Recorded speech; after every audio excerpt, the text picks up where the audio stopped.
आज जनजातीय गौरव दिवस का ये अवसर हमें उस अन्याय को भी याद करने का अवसर देता है जो हमारे करोड़ों आदिवासी भाई बहनों के साथ किया गया।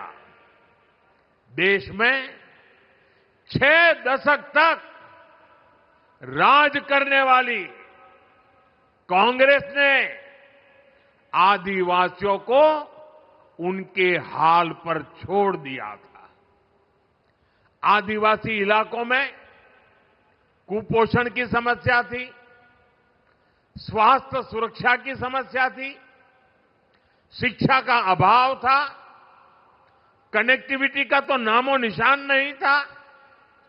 ये अभाव ही एक प्रकार से आदिवासी क्षेत्रों की पहचान बन गई थी और कांग्रेस सरकारें हाथ पर हाथ धरकर बैठी रही। लेकिन साथियों, आदिवासी कल्याण भाजपा की सर्वोच्च प्राथमिकता रही है। हम हमेशा इस संकल्प को लेकर चले कि हम आदिवासियों के साथ हो रहे अन्याय को समाप्त करेंगे, उन तक विकास का लाभ पहुंचाएंगे। देश को आजाद तो 1947 में हो गया था। आदिवासी समाज तो भगवान राम के साथ भी जुड़ा हुआ है, इतना पुराना है।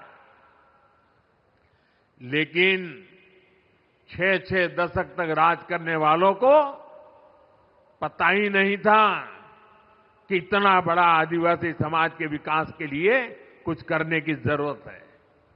साथियों, जब पहली बार अटल बिहारी वाजपेयी प्रधानमंत्री बने, भाजपा की सरकार बनी, तब देश में पहली बार जनजातीय समाज के लिए एक अलग मंत्रालय का गठन किया था।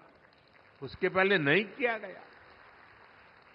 लेकिन अटल जी की सरकार के बाद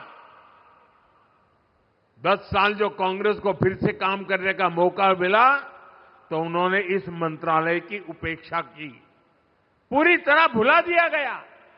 आप कल्पना कर सकते हैं, 2013 में कांग्रेस ने जनजातीय कल्याण के लिए कुछ हजार रुपए की योजना बनाई। कुछ हजार रुपए, एक जिले में 1000 रुपए से काम नहीं होता है। हमारी सरकार आने के बाद हमने बहुत बड़ी वृद्धि की, उसके हितों की चिंता की, हमने मंत्रालय के बजट को बढ़ाया और आज जनजातीय मंत्रालय का बजट अनेक गुना बढ़ा करके हमने आज जनजातीय क्षेत्रों के विकास का बीड़ा उठाया है। शिक्षा हो, स्वास्थ्य हो, कनेक्टिविटी हो, हर क्षेत्र में हम आगे बढ़ने का प्रयास कर रहे हैं।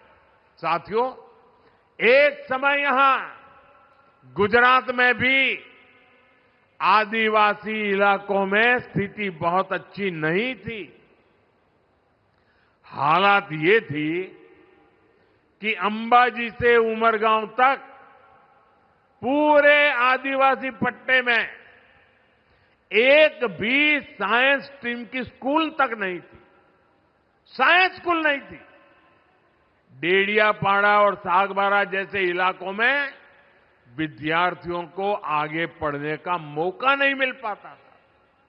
मुझे याद है, जब मैं गुजरात का मुख्यमंत्री था तो मैंने यहां डेडियापाड़ा से ही कन्या केलवनी महोत्सव शुरू किया था। तब बहुत सारे बच्चे मुझसे मिलते थे और वो बच्चे बहुत सपने देखते थे, बहुत कुछ बनना चाहते थे। किसी को डॉक्टर बनने का मन था, कोई इंजीनियर बनना चाहता था, कोई साइंटिस्ट बनना चाहता था। मैं उन्हें समझाता था, शिक्षा ही इसका रास्ता है।